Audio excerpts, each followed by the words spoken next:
Kapolda Metro Jaya Irjen Pol Tito Karnavian meminta masyarakat bersabar menunggu polisi mengusut tuntas kasus tewasnya Wayan Mirna yang diduga akibat racun sianida.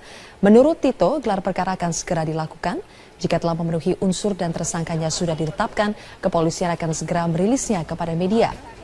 Saat ini pihak kepolisian harus berhati-hati dalam menetapkan tersangka untuk menghindari tersangka mengajukan permohonan pra-peradilan. Sementara itu kemarin di Treskrimum Polda Metro Jaya kembali memeriksa teman Mirna Hani terkait kematian Mirna. Polda Metro Jaya melakukan evaluasi internal hasil lab forensik yang sudah diperoleh dari Mabes Polri. Pihak kepolisian telah memiliki sedikitnya 4 alat bukti untuk menentukan siapa pelaku di balik kematian Mirna. 4 alat bukti yang dimiliki antara lain keterangan saksi, keterangan ahli, dokumen, serta petunjuk yang diperoleh dari pemeriksaan forensik.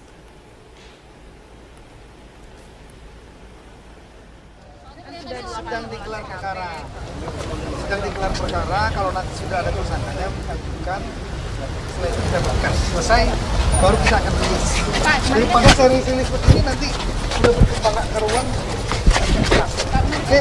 Pemirsa, Kejaksaan Tinggi DKI Jakarta menunggu kedatangan di Krimum Polda Metro Jaya Selasa ini untuk melakukan gelar perkara terhadap kasus pembunuhan Wayan Mirna. Sejauh ini Kejati mengaku berkas kasus pembunuhan Mirna belum diterima oleh pihaknya.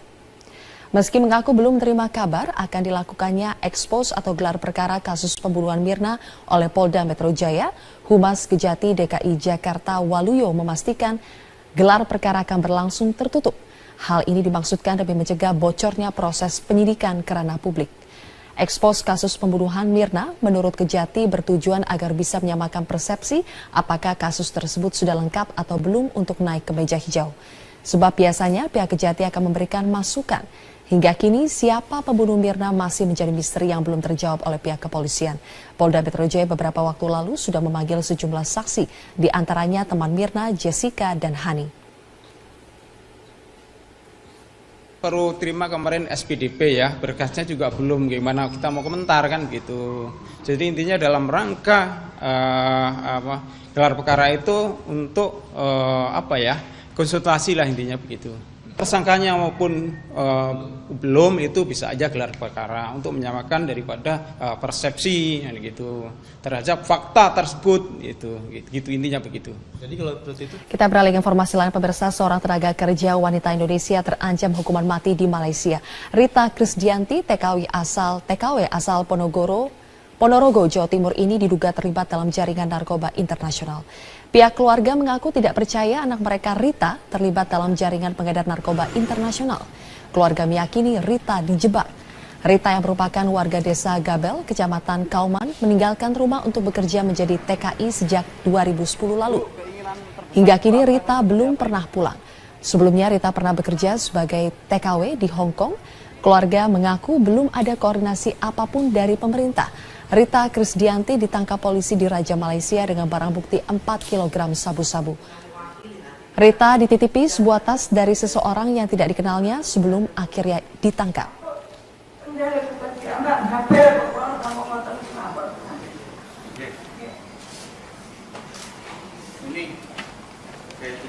Badan Meteorologi, Klimatologi, dan Geofisika pada Stasiun Meteorologi Kelas 3 Banyuwangi, Jawa Timur mengingatkan warga Tapal Kuda, Jawa Timur untuk waspada banjir, petir, dan tanah longsor saat musim hujan.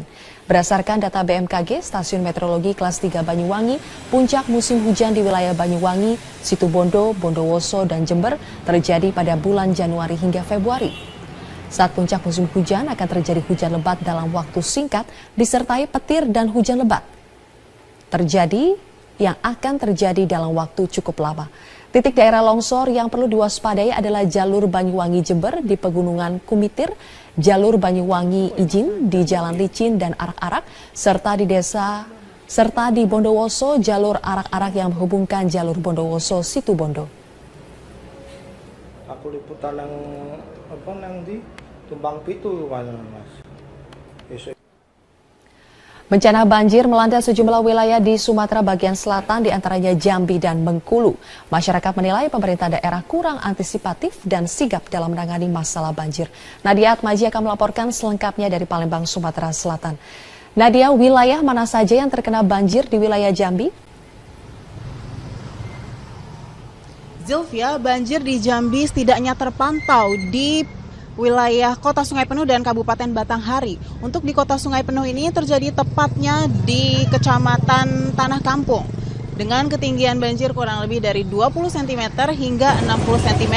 Tetapi hal ini belum membuat warga kemudian mengevakuasi diri mereka ke tempat yang lebih aman. Namun dampak yang dirasakan saat ini adalah jalanan yang tergenang air ini menyebabkan mobilisasi kendaraan roda 2 maupun roda 4 menjadi terhambat karena mereka harus sangat berhati-hati karena jika tidak mereka bisa mogok di tengah jalan. Dan hal ini juga berdampak pada aktivitas pertanian karena lahan sawah dari milik warga juga turut terendam. Untuk di Kabupaten Batanghari ini terjadi karena meluasnya banjir dari tetangga, yakni dari Kabupaten Sorolangun dan juga Merangin. Saat ini banjir merendam 3 desa yang ada di Kabupaten Batanghari.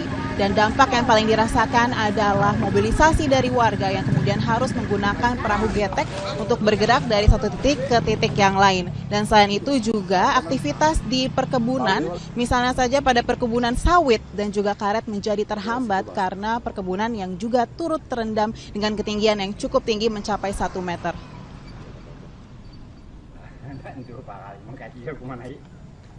Zilvia. Nadia, banjir juga terjadi di wilayah perkotaan Bengkulu. Apakah saat ini sudah mulai surut?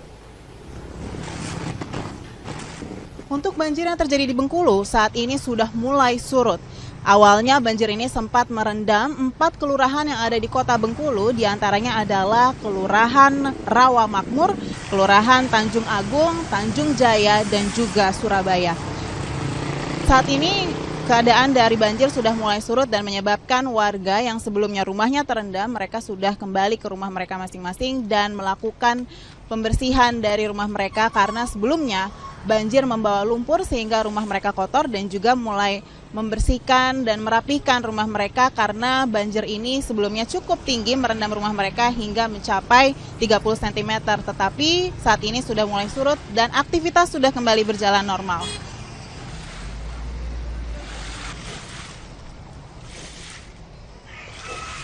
Demikian Sylvia, kembali ke studio.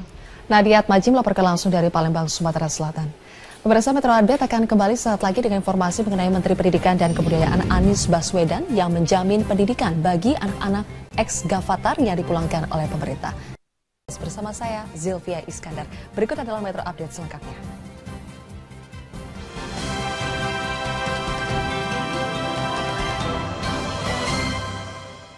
Pemirsa, Presiden Joko Widodo hari ini melakukan kunjungan pertamanya di Timor Leste. Kunjungan ini untuk meningkatkan kerjasama kedua negara dan menegaskan kesiapan Indonesia untuk menjadi mitra utama pembangunan Timor Leste. Selasa pagi, Presiden Joko Widodo didampingi Ibu Iriana Widodo tiba di Bandara Internasional Presiden Nico Lobatadili, Republik Demokratik Timor Leste. Kedatangan Presiden disambut dengan upacara kehormatan yang dihadiri oleh Menteri Luar Negeri dan Menteri Dalam Negeri Timor Leste, Duta Besar Indonesia untuk Timor Leste, dan beberapa pejabat terkait. Agenda pertama Presiden di Timor Leste adalah bertemu Presiden Timor Leste Taur Matanrua, juga Perdana Menteri Maria de Araujo. Beberapa permasalahan yang akan dibahas antara lain penguatan kerjasama perdagangan, investasi, energi, pembangunan infrastruktur, serta mempercepat penyelesaian isu perbatasan.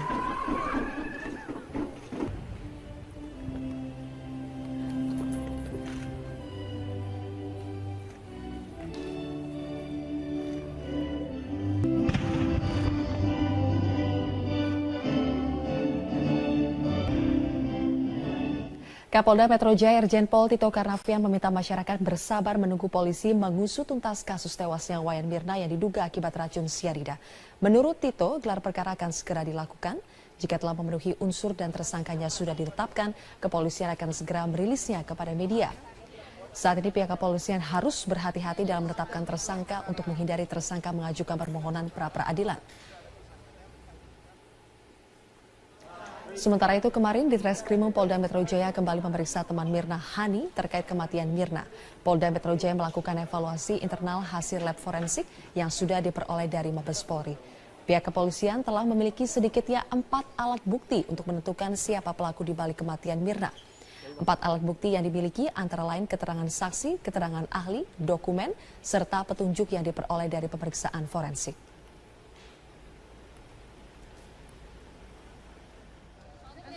Sedang digelar perkara, kalau nanti sudah ada tersangkanya kita bahkan selesai baru kita akan rilis. Daripada seri-seri seperti ini nanti sudah berkembang keruan. Oke. Pemirsa, Kejaksaan Tinggi DKI Jakarta menunggu kedatangan Diskrimum Polda Metro Jaya Selasa ini untuk melakukan gelar perkara terhadap kasus pembunuhan Iwayan Mirna. Sejauh ini Kejati mengaku berkas kasus pembunuhan Mirna belum diterima oleh pihaknya. Meski mengaku belum menerima kabar akan dilakukannya ekspos atau gelar perkara kasus pembunuhan Mirna oleh Polda Metro Jaya, Humas Kejati DKI Jakarta Waluyo memastikan gelar perkara akan berlangsung tertutup. Hal ini dimaksudkan demi mencegah bocornya proses penyidikan ke ranah publik. Ekspos